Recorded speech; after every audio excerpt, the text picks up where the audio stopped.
Everyone, it's another Aggie Sports Zoom Hangout with the Eagle. I'm Travis Brown with the Eagle. Of course, on here, as always, we have Robert Cessna of the Eagle and Alex Miller, who we sometimes let out of his cage to be on some of these things. But more importantly, the most important guy that we have on this week hanging out with us is the great voice of the Aggies, Andrew Monaco. Andrew, thanks for giving us a few minutes of your time. You read that introduction perfectly. Thank you. Yeah, there you go. So let's jump right into it. We got football, another little week off. I know we had one of these before the season started when we talked with you and kind of led into the season. You have a little bit more of an inside look on the COVID protocols, the testing, how this all goes on. Now that we're a game away from the end of a mostly completed regular season, how surprised are you or not surprised that we made it this far and that we got football this fall? I'm not surprised, and I think all the credit goes to the student athletes. Their diligence, their responsibility, their sacrifices, to tell you the truth, all because their goal was to play this season, to play it as safely as possible. And they put themselves in this position. If it weren't, I would have to say, if it weren't for the contact tracing, which is part of the safety protocol, please don't get me wrong. It's not like a ton of players came down with this, and that's what knocked them out. The contact tracing kind of did that. But to me, and what you had players at the end of practices, if they had a long weekend, if it was a bye week, reminding one another, hey, let's be smart. We want to continue to play.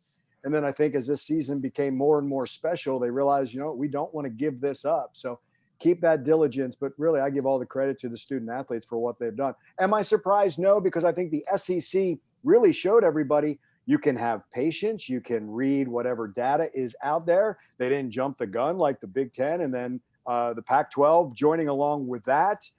They let this play out, moved the season, changed their schedule, added a week to a championship week. I think there was a flexibility there as well that allowed us to get through all of these games and through this season. Have you kept count how many Q-tips you've gotten up your nose this fall? No, I've lost count, unfortunately. But I do know the very first one, and maybe I should have or should not have said this, but the doctor, and I was like, oh, please be gentle with me. I think it was the fear more than anything else when it came to that. Like, I don't want you touching my brain. And unfortunately, that didn't happen. The folks who administer those, and we're doing them again for basketball, the folks who are administering those have been just outstanding. That's great. Do you get tested just for the road games or for home games every week? For football, since we are separate, we don't, Dave and I and our engineer, Kevin Menchow, do not travel with the team. So we are separate. For basketball, it is part of that protocol. You have to be negative, and the tests are within 72 hours of each game. Not just us; it's the game staff as well. But we were just making sure we were safe because flying commercially, you want to make sure that you're not bringing anything into that. Staying at the team hotel, but we are traveling separately this season. So about go ahead, Travis. No. Oh well, go ahead, Cease. Yeah, get right to it. This winning streak. How much fun has this been? Any game you like more than the others? It's a lot of fun for us as the media. People don't realize it. When the team wins, everybody kind of wins. They want to read your stuff. They want to do it. Everybody's talking football. It's been a while since it's been this pleasant around here for that long time. See, so the opportunity that I've had in the past working with teams, and you can watch teams grow. And I think we've seen that. I think we've watched this team learn how to win. It almost seems as if every week becomes even more impressive. I was interested in, and I asked Jimbo this during his coach's show. I asked him, looking back during the 2 weeks we did not play, Florida seems to be the game that changed the narrative. But I asked him if the turning point was not Alabama. And the reason why I said that is Aggies fall behind 14-0 in that game, tie it at 14. And Dave Elmendorf, during one of the breaks, turns to me and says, does this team know how good they are? Jimbo then said that's what he asked his coaches, and that's what he asked the players. And then to march right back out on that Saturday and match Florida And then the turnaround was the 2 long drives on the ground where they shrunk that game. Florida was not going to get as many possessions. But then the test was, what are you going to do when you go on the road against, we didn't know how good or bad Mississippi State was, but we knew that Starkville was a place where dreams went to die for A&M, and they played a good road game. And we also saw an answering touchdown, and we started to see the identity of this team. The fluky, when I say fluky pick six, the deflection that gets turned in what is a 2-score game becomes a 1-score game, and then Kellen hits Chase Lane for 52 yards. That answer, they took control. Arkansas came in, and everybody's talking about Arkansas. The Aggie offense was really on a roll. Defense could have been better, Jimbo said. South Carolina was the most impressive win. Then what are you going to do after everything gets shut down? They come back. LSU, the offense isn't as good as you want, but the defense was fantastic in that game. And then your next test becomes Auburn. That's why I say each week, I think you learn a little bit more. It was good to see this offensive line take responsibility for LSU, to have Ryan McCollum say, we were frustrated and disappointed because Jimbo was counting on us and kept asking us to get that run game going. And then to see them rush for 300 yards on the road against that Auburn defense. But any SEC road win is impressive. I think watching this team believe, the confidence that they've had, that's what's been as enjoyable as anything else this season. Is there a player that has stood out to you that has impressed you the most this season? And that could be A, on the field, but B, you have these conversations and get to talk to some of these guys, and maybe someone too off the field that has impressed you more this season than you would have expected in years past. I've always enjoyed talking to Buddy Johnson. Mm-hmm. I love the leadership of Buddy. I love to see who really takes that step and who's that voice of authority, if you will. Like, that team has to answer to him on that practice field.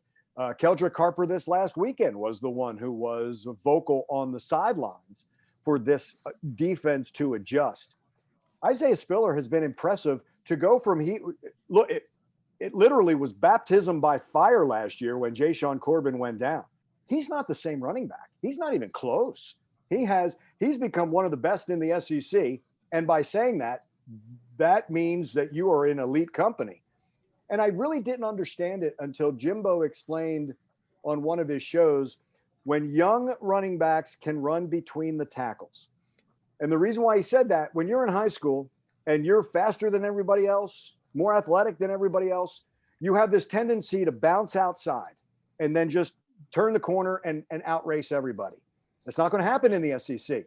It's not like you're going to get caught by a safety. You're not going to always get caught by a linebacker. We know on the A&M side, that might be DeMarvin Leal. That might be a D lineman who's going to catch you. So you can't do that. It's that patience. But I think it works hand in hand with that offensive line. By the time Isaiah is getting to the line, I thought this was the case in Auburn. He already has a 2-yard game or a 3-yard game because the offense is winning that battle against the defensive line. I'm also impressed with Ainias Smith. I mean, to put him in whatever role they need, slot, receiver, and I love seeing Devon Achane. I've been impressed the depth and the talent of these running backs. And I don't think we can discount the confidence, giving Kellen Mond time, the decision-making by Kellen, the way he bounced back after LSU. The line came together beautifully, and that's just all contributed. But I would love to say obviously I'm not saying just one, but I think that's the reason for the success is because this team has really come together and each position really solidified with not just depth, but they have the talent now to compete and succeed in the SEC. You think it's going to be easier to handle this unexpected break since they had the 2 weeks before, 2 games they lost before, and they maybe know how to deal with it, even though they don't want to, but be ready for Tennessee next week a little bit better than maybe they were for LSU? Yes, because I think this seems like a more normal bye week. The 2 weeks, they just weren't together because of the contact tracing. There were fewer of them. You had positions that were fine and they could practice. But I think because they're all together, they deal with this as a bye week. And when I say the end is near, not that they're going to relax, but they know, okay, one more game. And if we control what we can control and win that one, we put ourselves in position. So I think having that goal in mind, but I think it's closer to a bye week than it was the uncertainty of those 2 weeks, that the Ole Miss and the Tennessee week back in November. I want to shift to you a little bit on this. You talk to the players a lot. When they go to these road venues, they have reduced crowds. You can't necessarily hear the crowds getting involved or the celebrations after big plays. And they talk about having to bring their own energy. Do you, as a broadcaster, feel like you've had to kind of bring your own energy a little bit more this year, when you might not have been able to hear the crowds, hear the roar, have the pomp and circumstance and the fanfare that goes along with college football? I was worried before the season started that would be the case. And then even that first week in Vanderbilt, even though it was 25% at Kyle Field, I think there was enough of the reaction, and it's not 100,000. I get it, but they tried. So there were those moments. And I think we forget as broadcasters that before you go into a game, you hope it happens, but you get so caught up on the performances on the field. And I think that's the energy to see a Leon O'Neal interception, or to see what Damani's doing, or Buddy or DeMarvin Leal making a tackle, or a bomb to Caleb Chapman, the long pass. That, I think, is the energy. So I thought before, hey, what is this going to be like, especially at Kyle Field? Was thinking, my first thought was, would it be almost like a spring game? But there was way more energy and the intensity, and obviously it means a lot more than that. And again, the 25% were cheering, maybe 4 times as loud so they could make up for their friends. And I think it was the people who really wanted to be there. But it was a concern, Travis. I was like, okay, could we do this? But it just seems like the performances on the field, you kind of want to live up to those as well. And there have been plenty of those for the Aggies this season. Well, I mean, as Dan Mullen said, it was 50,000 against Florida. So obviously, so 25,000 in Kyle Field equals 90,000 at Ben Hill Griffith Stadium, right? Is that the math that we're doing, right? Because if he wanted the full crowd, we didn't. Plus you had the students right behind that Florida bench, and they were going to bring it. So yeah, I figure it just says everything you need to say about Kyle Field. You can cut it to a quarter, and they're going to make just as much noise as anywhere else. It's a fun time as a media person, because if, let's say, A&M doesn't make the college football playoff, which they have a chance to. So does Andrew want to go to Dallas in the Cotton Bowl, or do you want to go to Miami in the Orange Bowl? Yes, absolutely. Either one. Yeah, I got you. Now you're a New Year's team. But I think more than anything is, I don't think this is a one-off. I think this is where Jimbo has wanted this team to be. And now you continue to be in the conversation year after year. They have, when I said change the narrative in the win over Florida, they went from an underdog. They're no longer the underdog. Now they're going to be hunted. Now this is going to be a different mantle that they're going to wear. But I want to get to the point that everybody else is bored that A&M's in the conversation. I want them to be the Alabamas and the Clemsons of, they're in there every single year. Yeah, that's what you want to be. But you have to learn to take everybody's best shot. You're learning to be the marquee team on a schedule. And that may come more next year. But I really think this is the combination of the experience of the leadership and I dare say the ownership of this team. I think the players have taken an ownership of this culture, but also with the recruiting and the talent and the depth that is coming in. I think that trajectory, we talked about having to build the foundation in the early part of Jimbo Fisher. I think that foundation is there. That was built the right way. And now you just keep building on that by bringing in an outstanding recruiting class and bringing in the right players who are coming here not for themselves, but for how good A&M can be. And whether it's been the Gig 'em Gang or whatever they're calling themselves, players are recruiting players to be a part of something special. You don't want to flame out and do this just 1 year. That's not what you want. You want this lasting success. And I think that's being built here. I really do. Here's the real question when it comes to bowl game selection. Does the radio broadcast team get in on the bowl gifts? Yes. Oh, yeah. Of course they do. Yeah. Oh, yeah. And hospitality suites. Let's be honest, what becomes most important in all of this, right? Now we're getting selfish, right? I think when you put yourself. Hey, I know. No, I was just saying, you put yourself in that New Year's conversation. That's a special conversation. You want to be one of the top 4. I get it. Control what you can control. it's like a golfer who posts the lowest score in the clubhouse. If someone else shoots something, I'll echo what Jimbo said on Monday. It becomes the opinion. But everything becomes moot if the biggest if next Saturday is if they don't win, everything's done. You can only control what you can control. Win that game and see if that stacks up. But like I said, it can't be just for 2020. You have to keep on doing this year after year. I'm an avid listener of the Jimbo Fisher radio show, as you well know. Is there a sport, I want to say maybe hockey, but I could be wrong. Is there a sport that Jimbo has not made an allusion to in regards to talking about hockey. Football? Yeah, I think it's hockey. Because he went golf this week, and I think golf was the first time I've heard golf.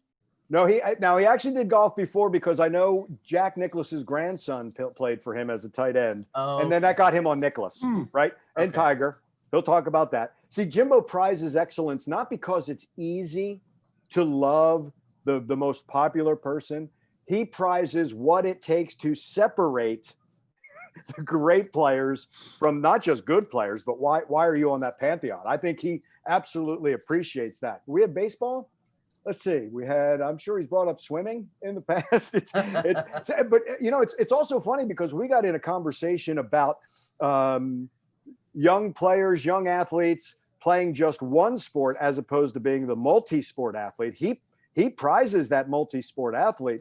I thought originally it was going to be, because your brain works when you're playing baseball and the decisions that you have to make, or track, or whatever you're doing, wrestling. If you're an offensive lineman, they always tell you want to get that leverage, go wrestle in your off season.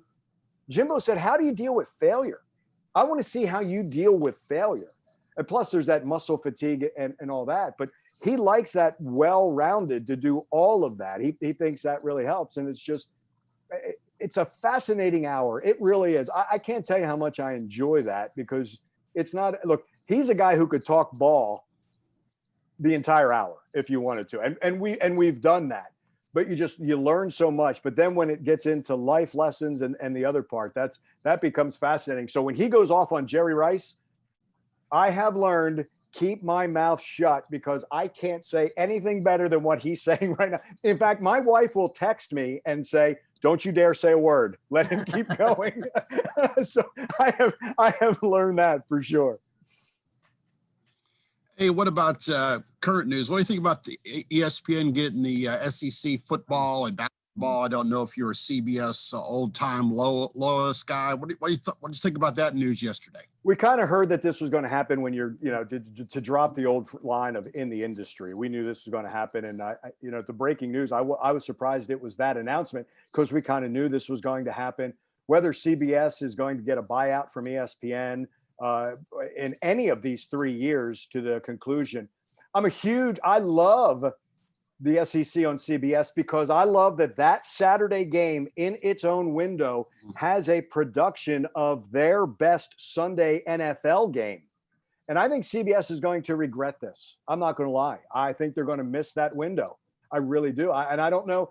I don't know if ESPN in these COVID times has enough revenue to buy out CBS in any of these 3 years before the contract ends. I don't know if CBS paying $55 million each season can generate the revenue in these next 3 seasons. Will the advertisers be ponying up the money? I wouldn't give up the contract until I absolutely have to. You would have to overwhelm me with money. And then what's next for CBS? Because to me, this seems like when CBS lost the NFC to Fox, CBS miscalculated that Fox was going to not only be a player, but that they would be shut out. They eventually got the AFC back, but they didn't. They were lost there for a while in the mid-90s. Do they go after? Is this all because of a run for the NFL for them? Will they go after a Monday night package as well? Will they align themselves? I don't think any conference deal is up between now and 2024. It's not like they can go out and get the Big Ten. They've struck their deals. Does the Mountain West do anything for them? I don't think it does. My fear, I shouldn't say fear, my worry with ESPN, it doesn't become exclusive any longer. Are we just one of many? Now, don't get me wrong, the money aspect's great for all the 14 schools, but I miss the exclusivity. I will miss the exclusivity for me being my age and growing up. Keith Jackson, the voice of college football. And then Vern Lundquist. What Vern did was outstanding. And without him and Todd Blackledge, and maybe more importantly, that production that CBS put into it, I think it's something they have to be really proud. I would have gone back to the SEC. I guess hindsight's 2020. I would have liked to have the last bid, not the first. But what took CBS so long to re-up on this? And I think the conference, that may have been a little bit of a sore point. Like, okay, understanding that you can, for the life of this contract, but what are you waiting for? Can we work together? So CBS gave the first bid. ESPN wanted it this badly. They outbid CBS. I just wonder if CBS knows what's next, because back in the early 90s, I'm not sure they knew what was next. And that was the problem of sports and entertainment and news at that time. They weren't working in tandem at that time. So I don't know. I just hope it doesn't get lost through all the properties that ESPN has on a Saturday. 2024 is going to be an interesting year because you look at, I believe that's when the Big 12's contract is up as well. You have ACC, who is a ESPN property as well. So will the CBS maybe go after CBS? Maybe going after the Big 12, who right now, when you look at how this is all going to be, is going to be buried underneath all the content on ESPN. Could that save the conference with a big TV deal? I don't know. Let's move on. Yeah, that's a good point. Alex, I know for everyone who's watching us on Facebook Live right now, thank you. If you have any questions and comments, you can fire those in. I think we have one real quick. Alex, what do you got? Yeah, we got a question for Andrew. Andrew, we've been on these Zooms doing a year of nostalgia, and we've got a question. What's your favorite broadcasting memory? Maybe it's a time here at A&M. Maybe it's somewhere else along your journey. Let's see. The one that it's going to be hard to forget is my first TV game. I couldn't get my left leg to stop shaking. I honestly couldn't. That was the nerves of that. Broadcasting, it's very tough to top LSU, to be honest with you, the 7 overtime game. That would be very difficult. For me, there's milestones of first TV, first radio, first time on a network, first time working for CBS, working those types of things, that becomes really personal, and those are milestones for me. But the LSU, and I think how to cap a first season being here really is something special. Let's go ahead and take that opportunity to shift gears a little bit. Let's go men's basketball, because I know that's gearing up, and big game this weekend in Fort Worth at Dickies Arena against TCU, first Power 5 test for the Aggies. Andrew, this is a team that holds all of the tenets of what we saw Buzz Williams putting into the program last year, but without Josh Neba, without the defense and the cohesiveness of Wendell Mitchell, it's a team that is going to look and has looked pretty different on the court. What's been your take so far through these first couple games about where this team is and how this team looks compared to what Buzz showed us last year? What a difference a year makes. Everything was new to everybody last year. Now, all the returning players can tell Hassan Diarra, Hayden Hefner, LaDamian Bradford, Jackson Robinson, here's what you can expect from boot camp, from practice, from shoot around, from a game. You also notice they're a lot stronger this year than they were last year. I think the weight lift, to lift 4 times a week and then continue to do that in your off season, they look stronger. And I think more confident, because I think there's more of an understanding of what they want on the defensive end, how everything is, for lack of a better phrase, on a string. It's not 5 individuals playing defense. It's 5 on a string. And I think they understand the offensive concept a little bit more. They understand the whiteboard stats that Buzz brings out. I think that just the understanding of what they are responsible for. Now, what doesn't change is you've got to bring unabashed effort every single time. And Buzz has said that before the game tomorrow against TCU. The effort has to be better. They have to value the basketball a lot more. They've got to finish defensive possessions. Look, we're going to hear that all season long. Is it going to be enough? There's also a gratitude that they are playing, because for a while it was in doubt if they were going to play at all. And I think he wants them to make sure that you do not let this opportunity go by. But you're just seeing guys taking that next step from their first year to their second year. And look, the first 3 games last year, we didn't know how many games they were going to win. That's why I'd said before, to watch a team grow, where they started to where they finished. They seem to have picked up where they left off, and maybe even a little better there. But obviously their first test really comes against a Power 5 opponent like TCU. I think we've seen so far how important Emmanuel Miller is to this team, especially with losing Josh Nebo and needing some rebounding presence. He seems to be like he's going to be a real key player this year and a good leader. I think he has a chance to be special. I really do. I mean, you look, he changed his body a little bit. He changed his shooting, much more consistent from the line in this early going, getting to the line. I understand what Buzz said earlier this week. I don't know if he's a go-to guy, but talking with Buzz every single time, paint touches are important for this team. And he's a guy who can get those paint touches. I think that, the untapped, I just think he's going to continue to get better. I think there is that effort. He has been asked a couple times in practice, are you giving enough effort? His answer has been no, and then change that effort on the practice floor because he knows.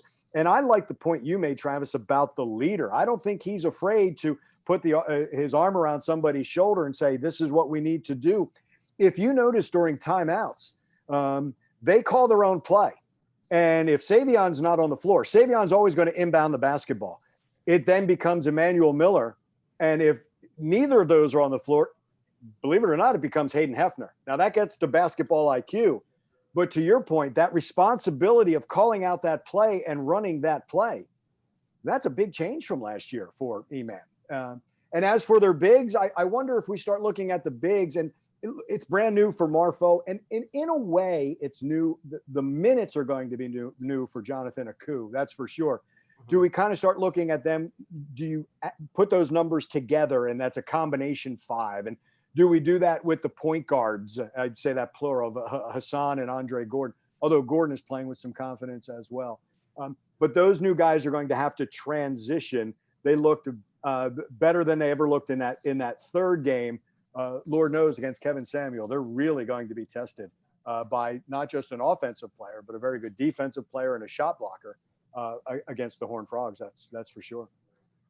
Andrew, in that first game, Quentin Jackson had a really good game, and then the last 2 games, E-Man's kind of been the guy that has stood out. Andre had a really good game on Sunday too, but it seems to me that Savon has just been the glue of the team, and it seemed like last week, even though he dealt with some foul trouble, he was a really key facilitator on offense. I know Hassan got the start, and Andre kind of ran the point, but everything seemed to go through Savon in that offense.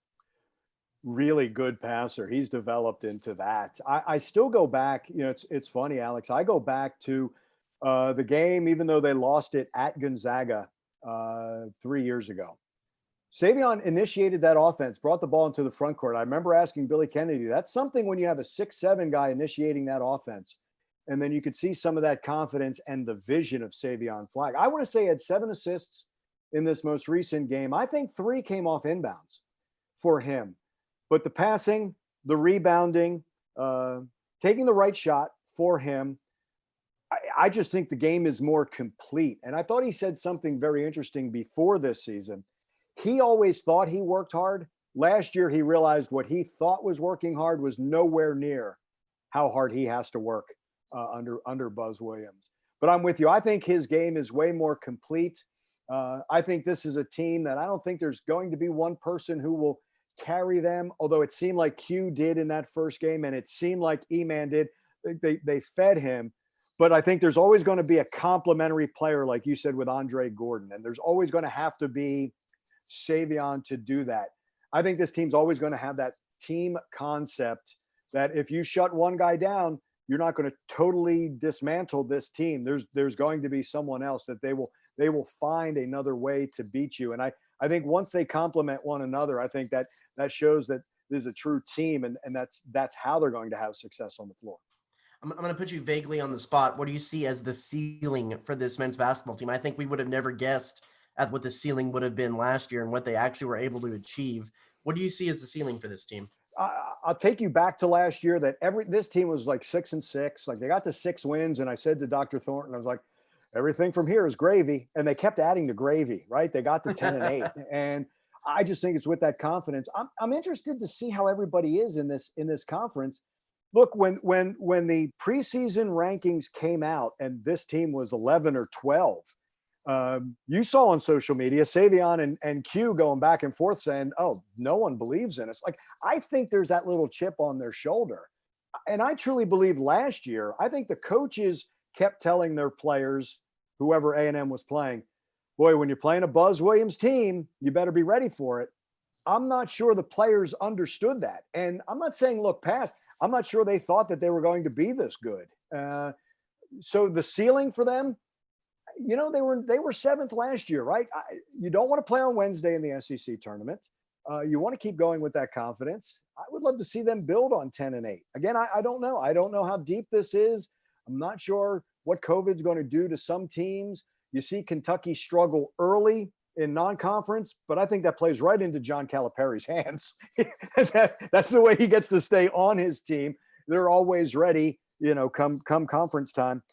Ceiling, I think, would be not playing on that Wednesday, have a favorable matchup on that Thursday, and have a shot at winning this conference tournament. I think you build off what you did last year. I think if you can be better than you were last year or as good as last year, and then finally get to play in Nashville, that would be fun because they had the confidence. I don't know if they beat Missouri. I just don't. It's hard to beat someone 3 times, but they sure had the confidence going in. And I see that confidence building a little earlier this season. That's for sure. I'm going to let Cease get the last word if he has anything on this, but I have one more question, and it's shifting back to football, and it's the question that every A&M fan wants to know. Mm-hmm. And I hope you can provide the answer. Every is a big word. What's with the eyeball emojis? I don't know. I'm with you. I don't know. I don't know. And then didn't Ross send one out to the conference? Yes, the conference sent one out. Like yes. I'm sure this is the biggest troll job in the history of A&M athletics. But I wonder if they thought that we were going to meet somewhere between here and Columbus, Ohio, and just play. Yeah. Because it was the equipment truck was one of the pictures, wasn't it? Right. But then there was some internet sleuths that figured out that was a picture from last year or something like that. Well, you guys know that truck parks the same place every single week. It's not like that moves. No, I don't know what those eyeball emojis are. You know what I'm a little disappointed in? No one asked Buddy about his jacket on Monday during the media availability. Okay. He wanted to be asked about that jacket. I was going to ask one from the back of the room because Dave Elmendorf and I are in the back of that room. And I was like, Buddy, I'll ask that question, but that would have been a bad look. Like if he starts taking questions, you guys would get all mad that we're in the back there in our masks and all that. But he wanted to be asked about his jacket. So okay. We'll remember that. Okay. I guess my last question is I'm looking forward. I've never been to Knoxville. You been to Knoxville, Andrew? Yeah. As a minor league broadcaster in the Southern League, taking on the Knoxville Smokies. Our team, Ron Gardenhire was the manager, and Knoxville's team hotel was right next to campus. So you better believe that the players were not focused on the game. They were focused on every co-ed on that campus. Snuck into Neyland Stadium, snuck into Thompson Bowling Arena. Obviously, we go there for basketball. Did it, could we get in? And we found like an open gate and we walked in there, and one of the pitchers was from Chattanooga. So, but we figured, you know what are they going to do? Just yell at us and kick us out. So really looking forward. At some point, I'd like to go on one of those boats on the river before the game. If there would be a way to pregame on the Knoxville River, I would love to be able to be part of that tradition. Just Zoom the broadcast from a boat. Hey, you know what? In 2020, that's we've done that for sure. Yeah. Cease, you got anything else? Nope. I appreciate your time, Andrew. Always a pleasure. Alex, you good? I'm good. Thanks, Andrew. You bet. Well, I'm Alex. good too. Yeah, thank you so much for joining us. Of course, you can hear all of Andrew's fine work on all of the coaches shows and during the play-by-play for the men's basketball, football, and adding baseball this year as well, Yeah, if I'm not mistaken. absolutely. So you can hear the vocal stylings of the great Andrew Monaco there. And if I may tell an inside joke to end this, Do. safe travels back and forth, Travis. Yeah, of course. I mean, it is the land of my, home. So it'll be great. Anyway, thank you so much for Andrew for joining us. Be sure to read the Eagle and check theeagle.com leading up to, no game this week, but a game next week in Tennessee. And we'll be sure to talk to you next week again on an Aggie Sports Zoom Hangout.